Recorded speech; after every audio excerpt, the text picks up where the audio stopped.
ঠিকই শুনেছেন, পুরীর পুণ্যার্থীরা জালিয়াতির ফাঁদে পড়ছেন। ডিজিটাল হচ্ছে ভারত, নগদের পরিবর্তে ডিজিটাল মাধ্যমে বাড়ছে লেনদেন।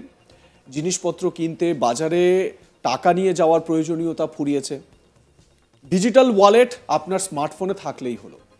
আর বাড়িতে যদি কোনো জিনিস আনতে হয় তাহলে তো অনলাইনই এখন প্রথম পছন্দ। কিন্তু যত অনলাইন ও ডিজিটাল মাধ্যমে লেনদেন বাড়ছে, তত বিপদের সম্ভাবনাও বাড়ছে। বাড়ছে সাইবার অপরাধ। এবার সাইবার অপরাধের খপ্পর থেকে রেহাই পেলেন না পুরীর জগন্নাথ মন্দিরের পুণ্যার্থীরা। কি হয়েছে এবারে পুরো বিষয়টা আপনাদের বলি। মন্দিরের অতিথি নিবাসের নামে ভুয়ো ওয়েবসাইট খুলে প্রতারণার ফাঁদ পাতা হয়েছে বলে অভিযোগ। এরকমই বেশ কিছু অভিযোগ সামনে আসায় পুরীর মন্দির কর্তৃপক্ষ দ্বারস্থ হয়েছেন ওড়িশা পুলিশের সাইবার ক্রাইম বিভাগের। এদিকে জগন্নাথ মন্দিরের কারণেই পুরীর পর্যটন যাকে বলে ফুলে ফেঁপে ওঠে প্রত্যেক বছর। জগন্নাথ দেবের মন্দির দর্শনে সারা বছর ধরেই দেশ বিদেশ থেকে পুণ্যার্থীরা হাজির হন। আর তাই সারা বছরই এখানকার হোটেলগুলিও দারুণ ব্যবসা করে। অনেক সময় হোটেলগুলিতে ঘর পাওয়াই মুশকিল হয়ে যায়। এই সুযোগটাকেই কাজে লাগাতে চাইছে প্রতারকরা। অভিযোগ, পর্যটকরা পুরীর হোটেল বুক করলেই সেই টাকা নাকি চলে যাচ্ছে প্রতারকদের ব্যাংক অ্যাকাউন্টে। বিষয়টি নজরে এসেছে পুরীর জনপ্রিয় হোটেল মালিকদেরও। তাঁরাও পর্যটকদের সতর্ক থাকার পরামর্শ দিচ্ছেন। তবে অনেক অভিযোগ জমা পড়ায় এ বিষয়ে সতর্ক করছে পুলিশও। এখনো যে সমস্ত মানুষের মধ্যে এ নিয়ে সচেতনতার অভাব রয়েছে তা স্পষ্ট হয়েছে এই পুরীর জগন্নাথ মন্দিরের অতিথি নিবাসের নামে ভুয়ো ওয়েবসাইট খোলার বিষয়টিতেই।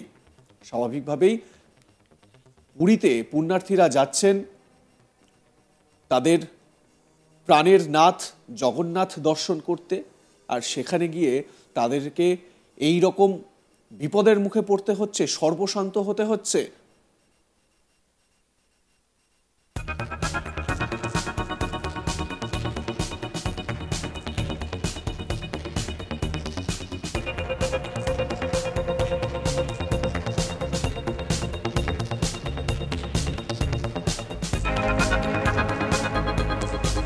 সাইবার ক্রাইমের জাল, সেই জাল যে কত দূর বিস্তৃত হতে পারে তার কোনো আন্দাজ বা ইয়ত্তা আমরা করতে পারবো না। পুরীর জগন্নাথ মন্দির দর্শন করতে গিয়েও পুণ্যার্থীরা এভাবে প্রতারকদের ফাঁদে পড়ছেন, এটা ভেবেই আশ্চর্য হতে হচ্ছে, অবাক হতে হচ্ছে। কিন্তু অবাক হওয়ার কারণ নয়, এটা সাবধানতার বিষয়। সাবধান হতে হবে আপনাকে। যদি কোনো নাম্বার থেকে, যদি কোনো ভুয়ো ওয়েবসাইট থেকে টাকা দেওয়ার কথা বলে বা ট্রান্সফার করার কথা বলে, তো সেক্ষেত্রে সেই ওয়েবসাইটটি বা সেই ব্যক্তি যারা টাকা চাইছে তাদের বিষয়ে সতর্ক হতে হবে। ডিরেক্ট হোটেল মালিকদের ফোন করুন। হোটেলের যে নাম্বারগুলো থাকে, যে হোটেল মালিকদের যে নাম্বার থাকে বা হোটেলের রিসেপশনের যে নাম্বার থাকে, সেই নাম্বারে আপনারা ফোন করুন। সেই নাম্বারে ফোন করে আপনারা বুকিং করার কথা ভাবতে পারেন। অল্প কিছু টাকা বুকিং করলেন, যদি 2000 টাকা হয়, কথার কথা যদি 2000 টাকা হয় তাহলে 500 টাকা দিয়ে বুকিং করুন। যদি কোনো কারণে সেই 500 টাকা প্রতারণার ফাঁদে পড়ে যায় তাহলে 500 টাকা গেল, 1500 টাকা আপনার বেঁচে গেল।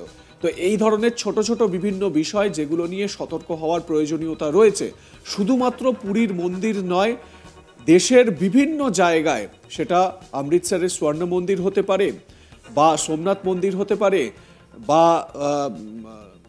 অন্য কোনো ধর্মীয় স্থান হতে পারে, এবং এই সমস্ত জায়গাগুলোতে যাতে কোনো রকমভাবে আপনারা প্রতারকদের ফাঁদে না পড়েন সেটাই কিন্তু সবসময় কাম্য।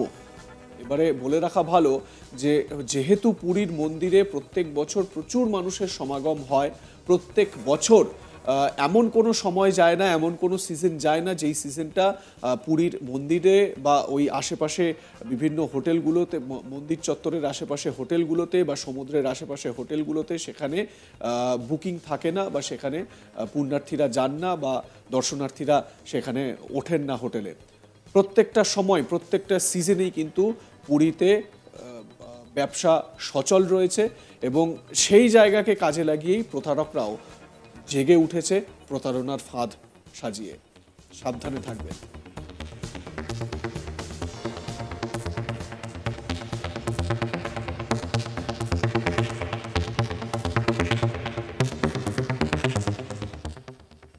লাইক, কমেন্ট, শেয়ার করুন। দেখতে থাকুন আজ তাক বাংলা। সাবস্ক্রাইব করুন আমাদের ইউটিউব চ্যানেলটি।